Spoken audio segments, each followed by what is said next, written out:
juga harus ada bantal. Kaki itu harus lurus. Ya. Kaki harus lurus. Jika ternyata antara paha dengan lutut kok dia itu lebih pendek lutut, berarti dia harus diganjel.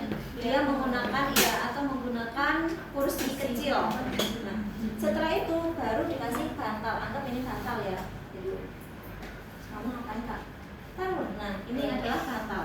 Nah, menyusui yang benar jika yang namanya perut bayi itu ketemu perut ibu. Perut kan ya ini? Iya. Perut. Jadi seperti ini. Perut bayi ketemu perut ibu. Maka mulut pasti dia akan langsung ke kuping. Gak usah. Seperti ini. Jadi perut ketemu perut. Nah, ya kan? Ini kecil bayinya. Jadi dia langsung seperti ini. Dan ini tidak perlu di sini, tapi seperti ini. Dia ada di ujung siku. Kepalanya pas arah puting.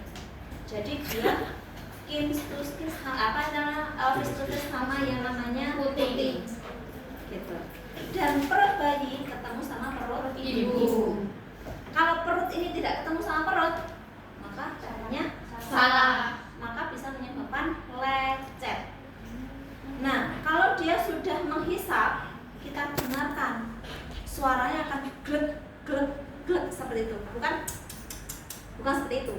Kalau ada suara seperti ini, berarti dia salah. Karena yang namanya mana payudaranya tadi? Payudaranya tadi mana? Oh, nih. Nah, karena nih, perhatikan ke sini. Jadi ini namanya puting ya. Ini adalah areola mamae. Ya. Jadi kalau pada saat bayi menyusui itu tidak boleh di sini, seret-seret seperti ini nggak boleh. Karena itu membuat nanti satu lecet, ya. Nanti kalau dia bisa putus, ya. Dan dia juga bisa mengeluarkan darah seperti itu. Jika dia itu lecet dan sampai darahnya itu tetap disusukan. Bu, tapi bayinya hanya minum darah dong, nggak apa-apa, nggak masalah, itu tidak beracun. Dan juga tidak akan menyakiti bayinya ataupun meracuni bayinya. Kecuali kalau emang dia sudah sampai robek, sudah hampir sampai mau putus ya, mungkin setengah ya. Kita hentikan sama 1 kali 24 jam. 1 kali 24 jam, putih ini pasti dia sudah menyatu lagi. Iya, Bisa. Kok bisa gitu? Bisa. Itu emang sudah kehendak dari Yang Maha Kuasa ya. Seperti itu. Kita hentikan 1 kali 24 jam, dia pasti akan menyatu lagi. Kalian tahu yang namanya obat tawon nggak? Tahu. Oh iya. Minyak tawon kan ya? Iya, minyak tawon. Tahu. Minyak tawon kalau untuk lecet apa cepat sekali menyembuhkan. Contoh kita olesi aja 2-4 jam, perihnya dia akan hilang. Dia langsung kering. Dan pada saat nanti kalau kalian mau menyusui, bilas aja. Kita bilas. Setelah bilas, kita susui lagi, nggak apa-apa, nggak masalah. Makanya kita perlu teknik menyusui supaya kita tidak lecet. Kalau lecet, apalagi kalau ibu primi, itu pasti gini, aduh, sakit aku nggak belum bisa menyusui. Nah seperti itu. Susu formula. Nah, sekarang pertanyaan saya, gizi susu formula sama ASI banyak mana? ASI. Murah mana? ASI. Pinter loh ya, pinter kalau kayak gini. Tapi kenapa ibu muda selalu suka sama ASI? Sakit kan? Karena dia tahu sakit, karena itu dia tidak punya tekniknya. Jadi kalau mau menyusui, kamu pencet dulu nih. Kamu pencet, ya. Itu dia akan muncul tuh ASI-nya seperti bintik-bintik putih. Nah, jika dia sudah muncul, karena gini kan, kalian usapkan di sekeliling areola. Oh iya, tahu pernah lihat. Ya. Oh, Setelah tujuannya itu kasihkan ke bayi. Jangan sampai jika ada yang bilang, "Wes kasihin madu." Oh, jangan. Kenapa? Madu itu sesuatu yang panas, keras. Kalau dikasihkan pada bayi, ya kalau lambungnya dia kuat. Kalau tidak kuat, maka bisa menyebabkan diare. disuruh dikasih madu, kalau bisa jangan. Lebih baik dikasih ASI-nya sendiri. Jadi kalian pencet, jika sudah keluar, kalian usap arahkan ke areola mamai. Dan pada saat kalian menyusu, jangan hanya di ujungnya saja, tapi kalian langsung menyusu seperti ini. Paham?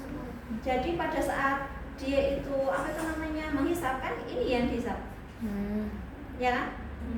Jadi dia nggak akan sakit, dia nggak akan lecet juga, dan apalagi dia sudah basah karena ASI, jadi dia akan elastis, jadi dia nggak sakit. Tapi kalau kalian nyusunya di sini lama-lama, coba ini diginikan lama-lama, putus. Oh, berarti harus full ya, Bu? Ya, harus full semua ini. Bu, apakah mulut bayi saya itu muat, Bu? Tenang saja, Gusti Allah sudah menciptakan sesuai dengan putingnya masing-masing. Ya. Kenapa? Sudah pasti itu sudah. Walaupun katanya, Mbak, kok apa puting saya tuh besar loh, Mbak? Ada itu. Wah, besar loh, Mbak. Anak saya mungil, contoh. Cobakan dulu. Jangan hanya sekedar melihat mulut bayinya kecil. Pasti muat kok. Oh, pasti muat. Itu sudah dicetak sesuai dengan ukuran putingnya masing-masing. Atau mungkin ada lagi, Bu, mulut anak saya kok besar ya, tapi puting saya kecil. Gak usah khawatir juga. Semakin sering ini puting sedot, hisap. Dihisap, maka puting ini akan semakin besar. Setelah besar kamu tidak menyusui, dia akan kembali kecil lagi. Tapi kalau pada saat kamu menyusui lagi, besar lagi. Gak percaya ya? Enggak. Kalian berikan omongannya begitu kalau kalian sudah punya bayi ya. Ya ada yang kecil, kalau pada saat kalian sudah menyusui, dia akan menjadi besar. Itu sudah sesuai ukurannya masing-masing. Asalkan teknik kalian dia Benar. Yes. Sudah. Oke. Bisa? Ya sudah, kembali. Selesai. Sudah. Apa lagi?